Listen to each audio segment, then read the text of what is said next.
buyer broker is somebody who represents that buyer. You sign an agreement. It's called a buyer broker agreement. And it means that regardless of whether the buyer buys with that particular real estate agent, the commission still has to be paid to that real estate agent.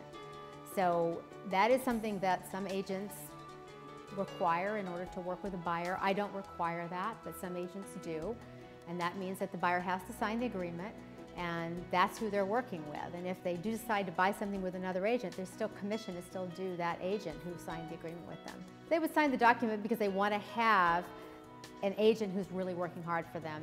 And some agents, as I said, may not be willing to work with a buyer without that kind of an agreement, or they may not put the effort into the buyer. I mean, there are a lot of agents who don't want to work with first-time buyers who, you know, kind of only want to do listings because some people would say maybe it's less work, you know, to handle listings only. You can make more money if you're only handling listings. And so there might be agents who just say, well, I don't really want to do it unless you sign a buyer broker agreement, and then I'll put the energy in because at least I know I'll be compensated. Because an agent's putting a lot of time out and may never get any compensation whatsoever. And so it's a risk.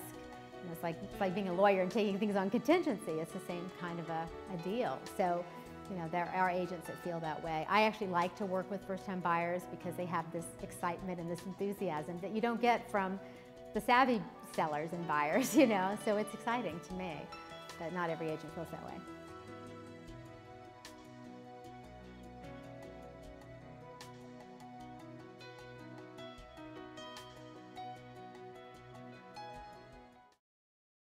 Boom.